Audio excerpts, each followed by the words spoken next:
Olá pessoal, tudo bem? Uma conversa sobre as vias eferentes do sistema nervoso, uma visão global. Recordando dos conceitos fundamentais, esse termo eferente em relação a um determinado lugar, em relação a uma determinada topografia do sistema nervoso, se refere a alguma via que deixa aquele lugar em direção a outro, que se destina a outro lugar. Então, a via eferente em relação a uma topografia sai dessa topografia para ir influenciar uma outra estrutura. Quando eu não especifico a que topografia, a que estrutura eu estou me referindo, subentende-se o sistema nervoso central, aquela hierarquia maior em termos de centralização do sistema nervoso. Então, quando eu digo vias eferentes do sistema nervoso, subentende-se que elas partem do sistema nervoso central e, sobretudo, do cérebro. Quando eu falo de via eferente no sistema nervoso, eu estou me referindo, sobretudo, à via motora.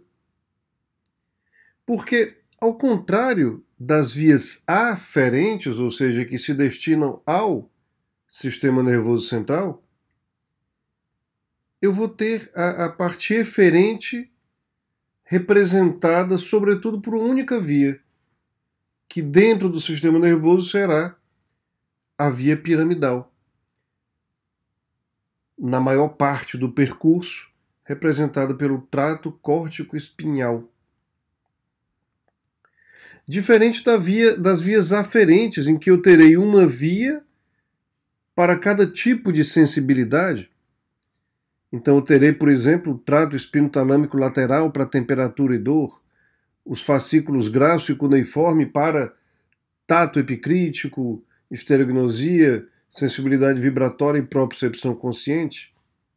Então, as vias aferentes são múltiplas, porque elas se dividem de acordo com o tipo de sensação, com o sentido, e aí eu terei também as vias visuais, a via olfatória, a via auditiva. E quando eu falo de vias eferentes, não, eu estou falando simplesmente da via motora. Dá para entender porque o nosso organismo recebe influências do ambiente, recebe sensações dos mais diversos modos, mas a nossa resposta a esses diversos tipos de impressão que nós recebemos do ambiente, a nossa resposta é um ato motor. É a motricidade. Então, apesar de haver muitas vias aferentes, uma via eferente principal, a via motora. Nós não vamos tratar aqui das vias de controle do movimento. Isso é assunto de uma outra apresentação. E aí nós teremos algumas outras vias que podem ser consideradas eferentes, mas não de uma maneira direta, porque não exercem a motricidade de maneira direta voluntária, mas sim atuam no seu controle. São as vias do sistema de controle do movimento, aquelas relacionadas aos núcleos da base, aquelas relacionadas a estruturas que têm por função o controle do movimento. E aí eu terei a via rubro-espinhal, a via vestíbulo-espinhal, tecto-espinhal, várias vias que ajudam a controlar o movimento. Mas aqui nós vamos nos ater à via piramidal dentro do sistema nervoso central e depois a sua continuação no sistema nervoso periférico. E onde é que começa, então, a via motora, a via eferente por excelência do nosso sistema nervoso? Na área motora primária, no giro pré-central, número 4 de Brodmann, é onde a ordem para que se inicie o movimento é dada, é disparada, é originada.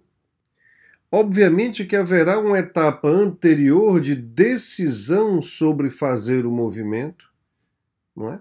Isso acontece sobretudo na área pré-frontal, mas do ponto de vista do processo que vai iniciar o impulso nervoso para que aconteça lá na ponta o movimento, a contração muscular, começa aqui na área motora primária. Por isso que o nome dela é esse mesmo, área motora primária, ou seja, uma área de projeção. Ela vai se projetar sobre uma outra topografia para exercer a sua ação.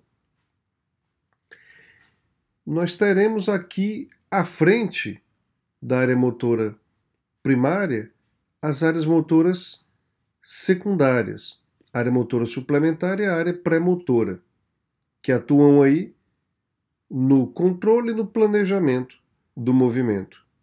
Mas movimento cujo impulso tem início na área de projeção, área motora primária.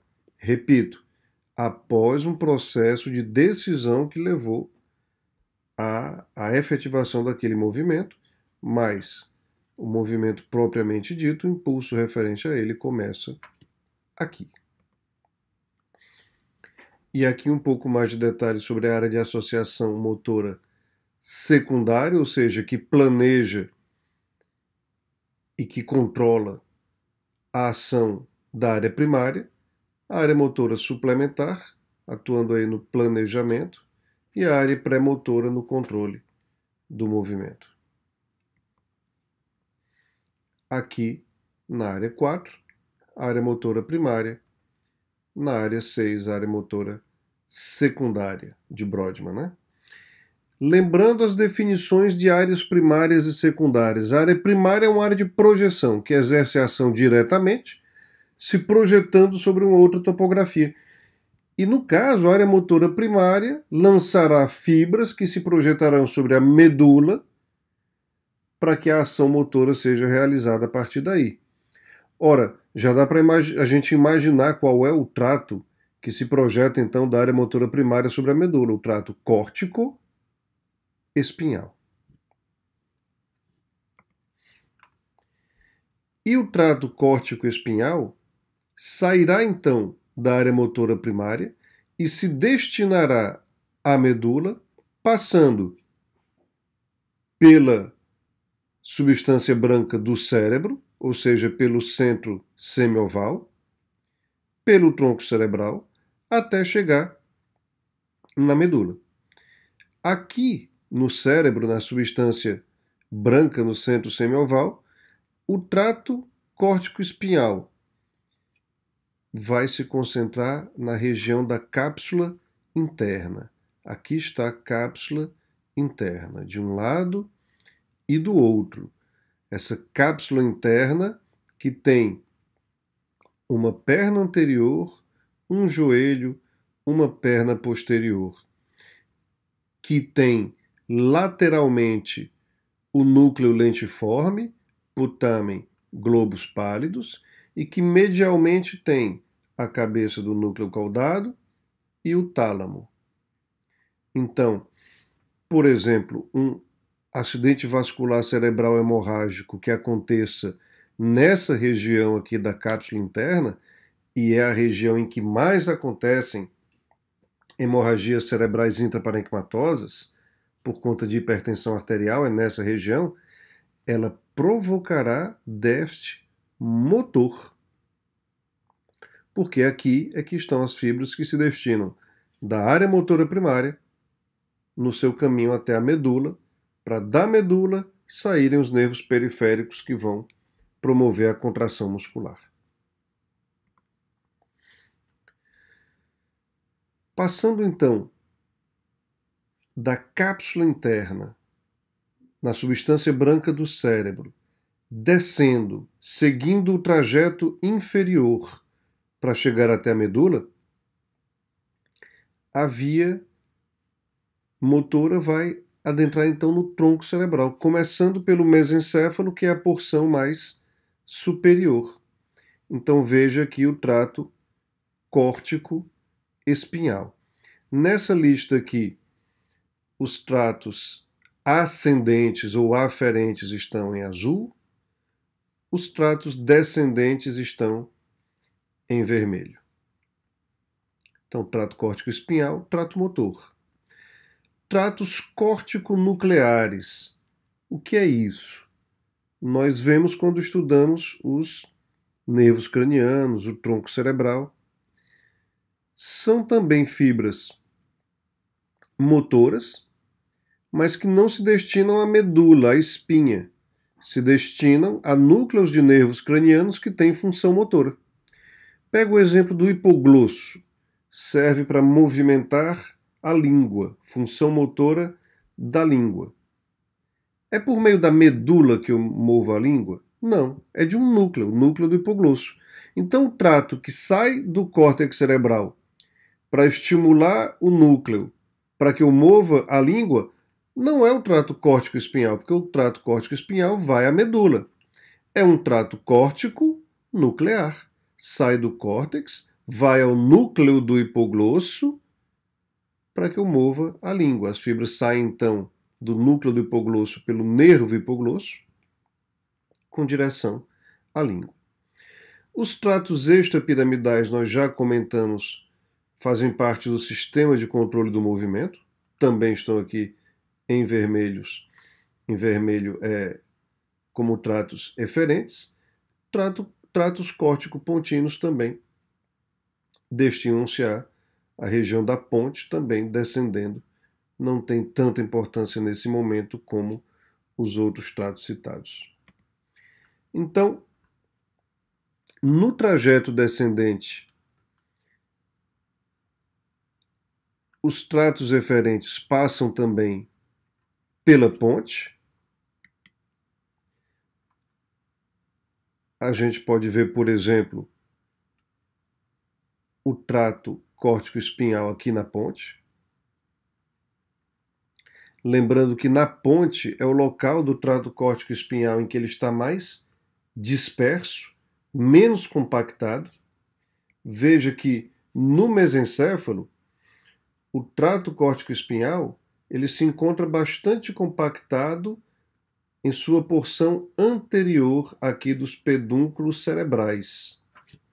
Na ponte, ele já não está tão compacto. Veja as fibras aqui mais dispersas na porção anterior da ponte. E no bulbo também, o trato córtico-espinhal prossegue o seu trajeto inferior até a medula. No bulbo ele volta a se apresentar de uma maneira bastante compacta aqui nas pirâmides, na parte anterior do bulbo. E no bulbo vai acontecer um fenômeno importantíssimo, inclusive do ponto de vista prático, clínico, que é a mudança de lado das fibras do trato córtico-espinhal. A decussação das pirâmides. Decussação, troca de lado de um trato. No bulbo acontece a decussação motora ou decussação das pirâmides. Então cada lado vai trocar, vai inverter, e isso me traz a consequência clínica direta. Se eu tenho alguma lesão no córtex cerebral motor de um lado, o déficit motor vai acontecer do outro lado, contralateral, como consequência da decussação das pirâmides no bulbo. Chegando na medula, eu terei então o trato córtico-espinhal lateral situado no funículo lateral da medula, cruzado porque ele já sofreu decussação no bulbo, e eu já estou aqui na medula. Só uma palavra sobre o trato córtico-espinhal anterior. É um pequeno contingente de fibras originárias do córtex motor que não decussam. É direto. Se situa aqui no funículo anterior. Do ponto de vista clínico, ele não tem tanta importância não. Porque as lesões que eu tiver no cérebro, elas vão se manifestar realmente contralateral. Então, a gente precisa citar porque vocês vão ver isso nos livros, nas fontes bibliográficas. saber que o trato córtico espinhal anterior é esse pequeno grupo então de fibras originárias do córtex motor que não decussam e não tem assim tanta importância clínica não. Bom, chegando na medula, nós teremos um outro contingente de neurônios motores no corno ventral ou corno anterior da medula. E as fibras que vêm do trato córtico espinhal farão sinapses com esses neurônios de segunda ordem no corno ventral ou anterior da medula, e a partir daqui, fibras sairão, fibras de função motora, e vão compor a raiz ventral do nervo espinhal. Então veja, é no corno ventral ou corno anterior da medula que se situam os corpos de neurônios que vão finalmente deixar a medula, deixar o sistema nervoso central para fazer parte do nervo periférico. Diferentemente, fazendo o contraste com a parte sensitiva, em que os neurônios, os corpos celulares dos neurônios ficam no gânglio da raiz dorsal do nervo espinhal. Então veja que conclusão a gente pode tirar daí. Que o nervo espinhal é misto. Tanto função sensitiva, e aí trazendo aqueles variados tipos de sensibilidade, quanto a função motora, porque vai incorporar essas fibras que saem do corno ventral ou corno anterior da medula espinhal. A partir daí, os nervos periféricos vão carregar os impulsos até os músculos, completando aí o trajeto da via eferente da via motora. E lesões, vamos lembrar sempre disso, que acontecem no sistema nervoso central, no córtex motor, vão provocar o que a gente chama de síndrome do neurônio motor superior, e lesões que ocorrem a partir do corno ventral da medula e também nos nervos periféricos ou até nos músculos, provocam o que a gente chama de síndrome do neurônio motor inferior. Há quem chame de síndrome do primeiro neurônio motor, como sinônimo do neurônio motor superior, e síndrome do segundo neurônio motor, como sinônimo do neurônio motor inferior. Eu, pessoalmente, prefiro chamar neurônio motor superior, neurônio motor inferior, até por uma questão didática. Superior eu já visualizo que é do cérebro, inferior que é dos nervos periféricos, mas pode ser chamado também primeiro e segundo neurônio motores. Para relembrar essas síndromes, a lesão no sistema nervoso central, no neurônio motor superior, além da incapacidade de realizar o movimento, vai provocar hipertonia e hiperreflexia.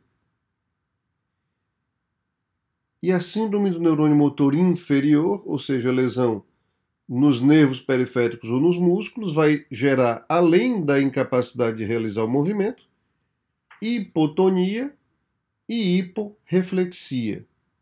Nos casos mais graves, arreflexia. Ao chegar nos músculos, os neurônios que vieram lá do corno ventral da medula espinhal vão liberar então na fenda sináptica da placa motora, que é essa junção especializada, a gente chama sinapse o encontro de dois neurônios em que há transmissão. Nesse caso a gente chama de placa motora, em que há o encontro da terminação nervosa de um neurônio com uma célula muscular. Então, essa célula pré-sináptica da placa motora vai liberar acetilcolina, que vai se acoplar em receptores da fibra muscular, gerando aí o processo de contração muscular. Então veja que um processo que se originou lá no córtex, depois de um processo decisório para realizar o movimento, sofreu influência da área motora secundária, área motora suplementar e área pré-motora, veio pela cápsula interna, desceu no tronco cerebral como trato córtico-espinhal, sofreu decussação no bulbo na decussação das pirâmides, percorreu a medula como trato córtico-espinhal lateral, um pequeno contingente ali no trato córtico-espinhal anterior, mas sem importância clínica, chegou nos cornos anteriores da medula espinhal, saiu por meio da raiz ventral do nervo espinhal, compôs parte dos nervos periféricos, chegou ao músculo, e aí nós fechamos a visão de conjunto das vias eferentes, das vias motoras do sistema nervoso. Então veja que para quem estudou de maneira fragmentada córtex, o tronco cerebral, a medula, não houve aqui nenhuma novidade em termos de conceito, em termos de conteúdo, mas sim uma visão global, uma visão de conjunto sobre essa via importante, tanto do ponto de vista anatômico quanto do ponto de vista clínico, e que ajuda realmente a conduzir os casos que chegam nos hospitais, nos consultórios, nos pronto-atendimentos. Espero que tenham aproveitado. A gente continua à disposição em quaisquer dos canais de comunicação disponíveis e até uma próxima oportunidade.